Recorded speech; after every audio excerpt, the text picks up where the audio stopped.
The next question in the exercise, how can the rate of chemical reaction, namely decomposition of hydrogen peroxide, be increased? मगाचे question explain केला होता बघा. कॅटलिस्टची definition explain करताना हेच example दिलं गेलंय बघा. काय क्वेश्चन आहे बघा, how can the rate of chemical reaction, नेमली decomposition of hydrogen peroxide be increased. म्हणजे हायड्रोजन पेरॉक्साइडचं जे अपघटन होतं, डिकम्पोजिशन होतं, ही जी रिएक्शन स्पीड मध्ये होण्यासाठी बघा, ही स्पीड मध्ये होण्यासाठी आपण काय करू शकतो असा क्वेश्चन आहे. ऑलरेडी आन्सर मग काय झालं, पण एक्सरसाइज मध्ये क्वेश्चन सेपरेट दिलाय. आन्सर आहे का, at room temperature the decomposition of hydrogen peroxide into water and oxygen take place slowly. बघा, at room temperature म्हणजे कक्ष तापमान, जनरल तापमानाला हायड्रोजन पेरॉक्साइडचं अपघटन डिकम्पोजिशन होतं आणि वॉटर आणि ऑक्सिजन तयार होतो, पण रिएक्शन कशी होते, स्लोली होते. पुढे बघा, however the same reaction occurs at a faster rate. हीच रिएक्शन फास्टर रेट ने केव्हा होणार, on adding manganese dioxide MnO2. Manganese dioxide जर त्याच्यामध्ये काय केलं, ऍड केलं तर काय होणार आहे, रिएक्शनचा जो रेट आहे, स्पीड जो आहे तो काय होणार आहे, इन्क्रीज होणार आहे. ओके, एक नेक्स्ट क्वेश्चन एक एक्सप्लेन करूया आपण, तो म्हणजे corrosion. What is by corrosion, क्षरण असं म्हणतात. आता करोजन म्हणजे नेमकं काय बघा, आपण बऱ्याच वेळा पाहतो बघा, मेटल लोखंडाची वस्तू समजा आपण बाहेर ठेवली, बराच काळ समजा पावसामध्ये किंवा बाहेर राहिली तर त्याच्यावर असं ना एक लेअर जाणवतो, ज्याला आपण रस्ट असं म्हणतो, गंज चढला असतो, त्यालाच म्हणतात करोजन. करोजन म्हणजे थोडक्यात काय, तर तो जो मेटल आहे, जो मेटल तो थोडं रस्टिंग होतो, थोडा त्याच्यावर गंज चढतो. बघूया डेफिनेशन काय सांगितले बघा. Corrosion due to various component of atmosphere, due to various component, component म्हणजे फॅक्टर्स, घटक, due to the various component of atmosphere, वातावरणातील अनेक घटकांमुळे काय होतं बघा, oxidation of metals take place. Oxidation of metals takes place. Oxidation म्हणजे लक्षात येते तुमच्या, रिएक्शन विथ ऑक्सिजन म्हणजे ऑक्सिडेशन. मेटलचं ऑक्सिडेशन होतं, कॉन्सिक्वेंटली म्हणजे त्याचा इफेक्ट काय होतो बघा, resulting in their damage. This is called which one, corrosion. बघा, करोजन म्हणजे काय सांगितलं बघा, लक्षात येते तुमच्या, करोजन या प्रोसेसमध्ये मेटलचं ऑक्सिडेशन होतं आणि त्याचा इफेक्ट होऊन मेटल काय होतो, खराब होतो, डॅमेज होतो. या प्रोसेसलाच म्हणतात करोजन. पुन्हा डेफिनेशन बघा, due to various component of atmosphere, oxidation of metals take place, consequently resulting in their damage. This is called corrosion. म्हणजे करोजन किंवा क्षरण म्हणजे काय बघा, वातावरणातील अनेक घटकांमुळे धातूंचे ऑक्सिडीकरण होते आणि त्यामुळे धातूचे काय होते, नुकसान होते. याच क्रियेला करोजन म्हणजे क्षरण असे म्हणतात. याच्यावर आपल्याला काही अजून बरेच क्वेश्चन असतात, ते बघूयात आपण. त्याच्यानंतर एक क्वेश्चन आहे रॅन्सिडिटी. रॅन्सिडिटीचा मिनिंग काय होतो, रॅन्सिडिटी. बऱ्याच वेळा आपण बघतो घरामध्ये आपलं ग्राउंडनट म्हणजे शेंगदाण्यासारखे काही पदार्थ, जे आपण काही पदार्थ असे आहेत, किंवा ऑइल जास्त दिवस जर ठेवलं तर ते काही दिवसानंतर त्याची टेस्ट आहे ना ती बदलते, त्याचा स्मेल पण बदलतो. का असं, त्यालाच रॅन्सिडिटी म्हणतात. कारण ते हे जे ऑइली पदार्थ आहेत त्यांच्यामध्ये एक रिएक्शन होते, याच प्रोसेसला म्हणतात रॅन्सिडिटी. एक्झॅक्टली रॅन्सिडिटी डेफिनेशन बघा, ऐका. मराठीमध्ये त्याला म्हणतात खवटपणा. खवटपणा म्हणजे लक्षात येते का तुमच्या, शेंगदाणा किंवा काही तेलाचे पदार्थ जास्त काळ जर ठेवले तर त्याचा वास पण बदलतो आणि चव पण बदलते.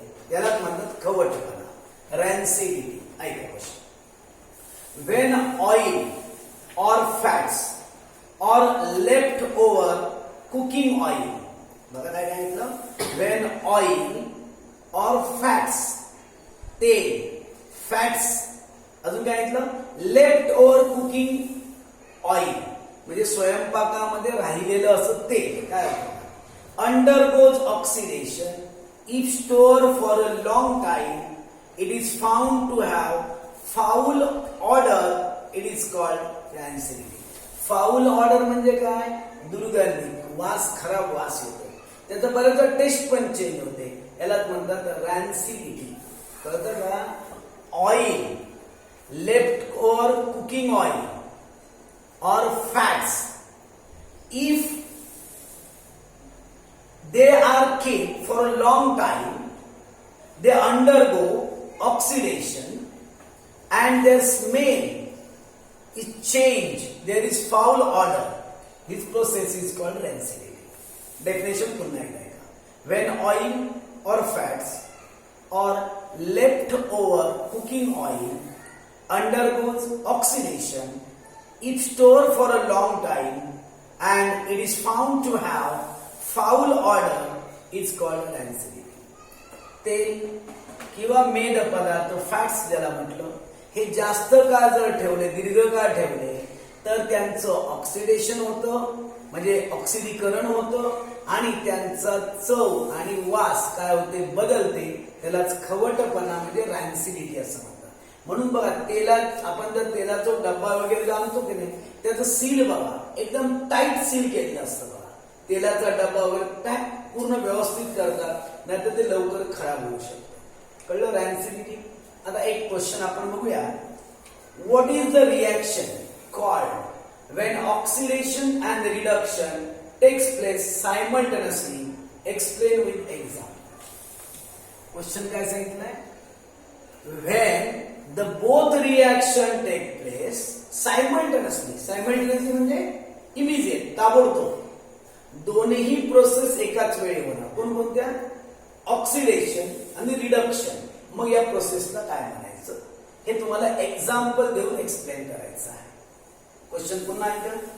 What is the reaction called when oxidation and reduction takes place simultaneously? Explain with example. जेव्हा ऑक्सिडीकरण आणि क्षपण ह्या दोन्ही क्रिया एकाच वेळी होतात तेव्हा त्या क्रियेला काय म्हणतात हे उदाहरणासह एक्सप्लेन करायचं आहे. सोपा एकदम टॉपिक आहे.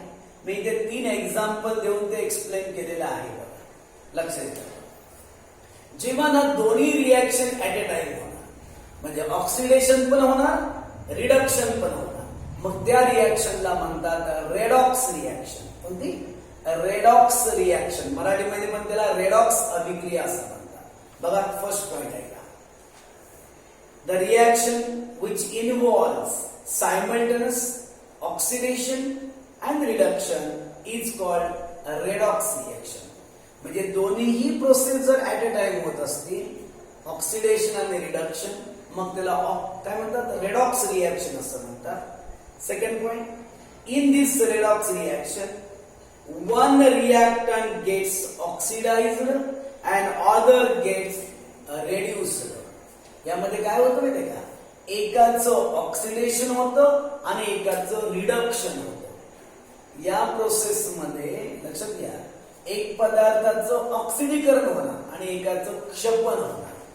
In this process one substance get oxidized and other gets reduced. बघूया आपण एक्झाम्पल बघूया. इथे मी एक्झाम्पल दिलं बघा. CuO, copper oxide plus hydrogen, copper plus H2. व्यवस्थित लक्ष देऊन बघा. Copper oxide plus hydrogen gives copper plus water. आता या रिएक्शन मध्ये व्यवस्थित लक्ष देऊन बघा. इथे फक्त हायड्रोजन होता का नाही, हायड्रोजन पासून बघा न्यू सबस्टन्स कोणता तयार झाला बघा, H2O तयार झाला. म्हणजे हायड्रोजनच्या जोडीला ऑक्सिजन आला की नाही, म्हणजे ऑक्सिजनशी कॉम्बिनेशन झालं ना, म्हणजेच ही कुठली रिॲक्शन झाली, ऑक्सिडेशन रिॲक्शन झाली. कळतंय का? बघा, हायड्रोजनच्या जोडीला ऑक्सिजन आला बघा, म्हणजे ऑक्सिजनशी कॉम्बिनेशन झालं म्हणून त्याला ऑक्सिडेशन रिॲक्शन असं म्हणतात. ओके. आणि नेक्स्ट वन बघा, इथे बघा कॉपर ऑक्साईड होतं का, तयार झालेला पदार्थ बघा कॉपर, तुम्ही इथे चेक करता का, कॉपर ऑक्साईडच्या जोडीला ऑक्सिजन होता बघा, इथे मात्र याच्यातला ऑक्सिजन काय झाला, निघून गेला. बघा इथे ऑक्सिजन आहे का, चेक करा, ऑक्सिजन नाही आहे, म्हणजे याच्यातला ऑक्सिजन लूज, म्हणजे याचा अर्थ ही रिडक्शन रिॲक्शन झाली. लक्षात येतं का, oxygen is lost here, that's why this one is reduction reaction, and here you can see oxygen is combined, that's why this one is the oxidation reaction. इथे कळतं का तुम्हाला? बघा एक्झाम्पल बघा, इथे बघ कॉपर ऑक्साईड मधला ऑक्सिजन बाजूला गेला बघा, फक्त कॉपर राहिलं बघा, म्हणजे ही क्षपण अभिक्रिया आहे रिडक्शन मधलं. इथे हायड्रोजनच्या जोडीला ऑक्सिजन आला म्हणजेच ही ऑक्सिडेशन म्हणजे ऑक्सिडीकरण. बघा एक्सप्लेन केले बघा, ऐका. In this reaction, या रिएक्शन मध्ये का, in this reaction, oxygen is removed from copper. Copper मधून ऑक्सिजन रिमूव्ह झाला, बाजूला झाला. Therefore, it is reduction of CO. बघा इथे CO चं काय झालं, रिडक्शन झालं. आणि पुढे का, at the same time, oxygen is accepted by hydrogen to form water. हायड्रोजनने ऑक्सिजन काय केला, एक्सेप्ट केला बघा, आणि वॉटर तयार झालं. Okay, to form water. Therefore it is oxidation of hydrogen. Both the oxidation and reduction occur simultaneously, so it is redox reaction. बघा एकाच वेळी इथे रिडक्शन झालं, इथे ऑक्सिडेशन झालं, म्हणून त्याला म्हणतात रेडॉक्स रिएक्शन. एक्झाम्पल कळतं एक बघा, एक्झाम मध्ये कधी कधी काय होतं, तुम्हाला एक ऍक्टिव्हिटी बेसवर पण क्वेश्चन येते. काही वेळा काय करा, असं एक्झाम्पल देणार आणि तुम्हाला फक्त ओळखायला लावणार कोणती रिएक्शन झालेली आहे, की याच क्वेश्चन वर ना हे फक्त रिएक्शन देणार आणि तुम्हाला 2-3 क्वेश्चन्स विचारले जाणार. त्यामुळे एक्झाम्पल समजून घ्या. सेकंड वन बघा, H2S हायड्रोजन सल्फाइड. व्यवस्थित लक्षात घ्या, मोलेक्युलर फॉर्म्युला व्यवस्थित लक्षात घ्या. हायड्रोजन सल्फाइड, SO2 म्हणजे सल्फर डायऑक्साइड, दोन्ही गॅस आहे. हा हायड्रोजन सल्फाइड आणि हा सल्फर डायऑक्साइड यांची रिएक्शन झाली, तयार केलं बघा S म्हणजे सल्फर प्लस ट्वाइस H2. आता रिएक्शन मध्ये इथे बघा, या रिएक्शन मध्ये तुमच्या लक्षात येतं बघा, याच्यामधून H2 होतं काय बघा, या रिएक्शन मध्ये बघा एक्झॅक्टली काय झालं बघा, आपण याचा पहिला विचार करूया.